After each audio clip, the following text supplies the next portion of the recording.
They started seeing it after the first frost, a black dog wandering the lanes near Bracken Hill.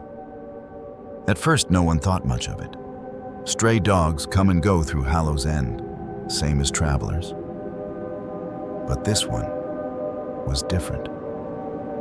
Old Tom Catterley swore he saw it watching from the hedge outside his farm one night, too still, too silent.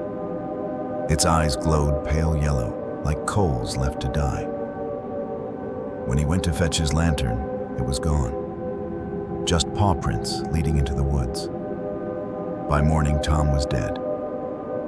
Heart stopped cold.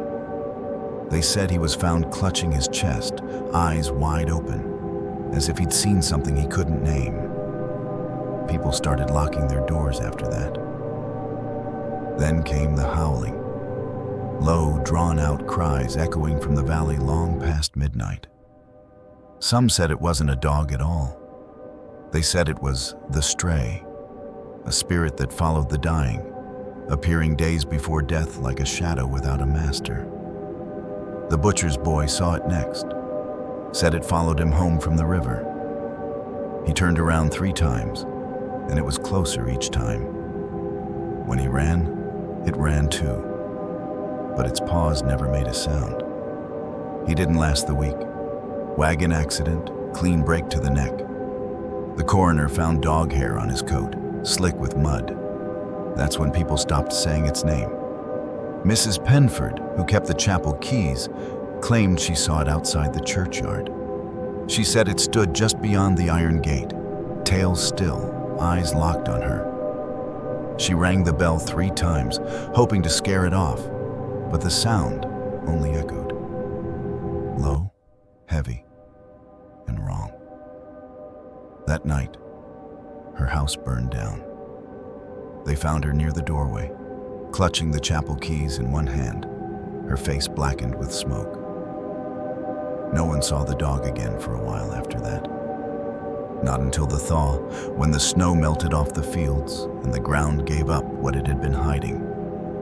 Near Bracken Hill, where the first sighting was, the villagers found a collar, leather, rotted clean through with a small brass tag, no name, just one word scratched into the metal, returned.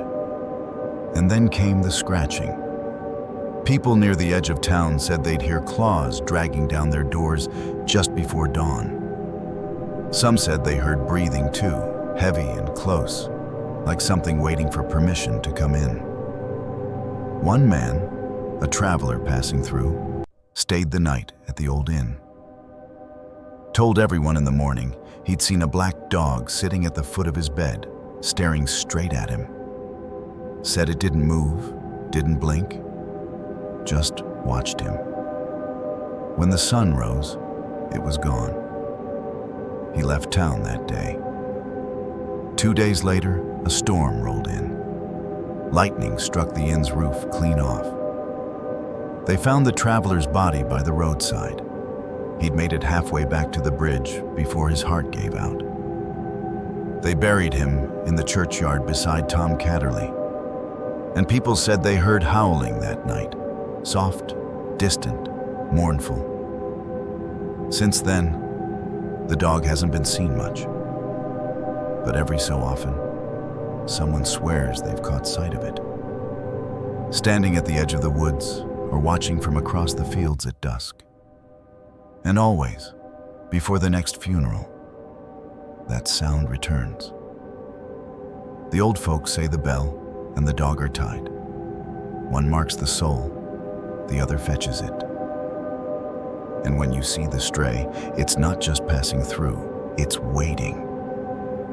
In Hallow's End, not every ghost walks upright.